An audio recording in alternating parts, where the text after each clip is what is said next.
friends, I am Yashraj. I welcome you to my YouTube channel, Know the Things Better. We are going to explore the things around us. We'll go through their inventions, how did they develop, and interesting facts about them. So I hope this will add to your knowledge and your curiosity. So don't forget to subscribe my channel and press the bell icon given below. So let's know the things better. This topic is timepieces.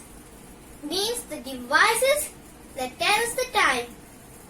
In ancient days, the people divided the time into two major parts, day and night. But people also recognized that this is a very broad categorization. They needed to divide it in small parts. As the humans evolved, they learned how to do this. It is believed that the Egyptians divided the day into 12-hour periods through a device named shadow clocks.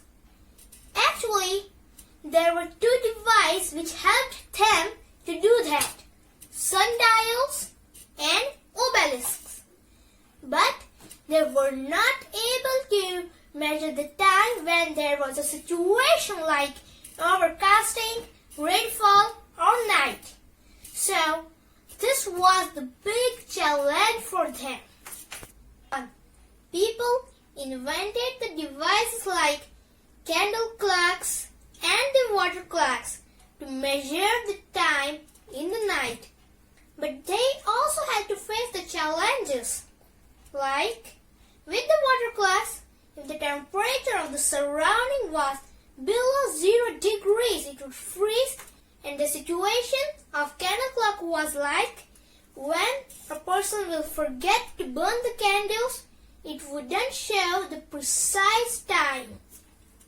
In the end of 13th century, turret clocks, which had one or more faces, were fixed to buildings and got famous by the name of clock towers.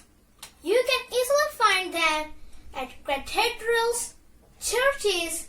Coming in the medieval times, people referred to the clocks very much, and it became a vital part of their lives. And they also wanted to carry watches with them, so they can just tell the time where they are. So that started a quest for making a portable timepiece. And then pocket watches were invented. Peter Hemlin, a German blacksmith, invented these pocket watches.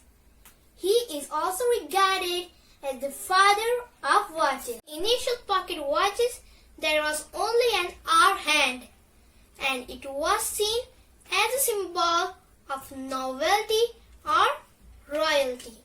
It was used only as a status symbol, and they weren't that accurate in displaying time.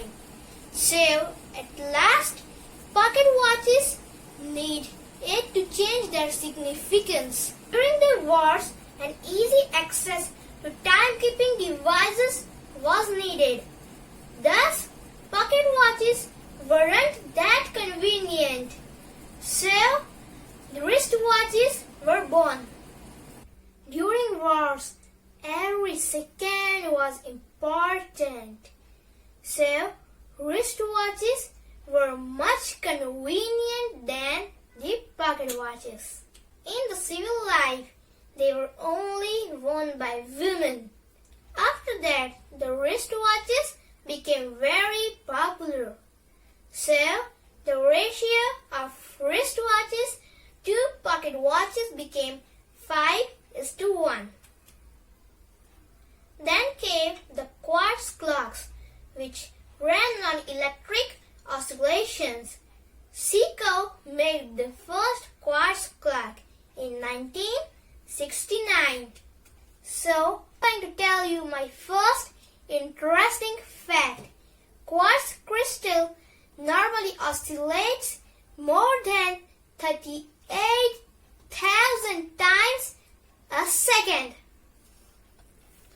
My second fact is the oldest watch manufacturing company is Blank Pain. It is actually from Switzerland.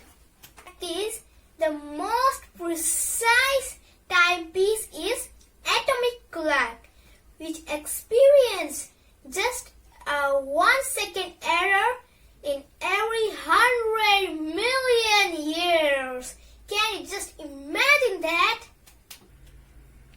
Also, do you know that study of timepieces is known as horology? Have you ever imagined that today's modernized timepieces have the history of more than 5,000 years? I hope you must have enjoyed my video, and for sure I will be back with new videos and new facts. Till then, keep exploring and know the things better.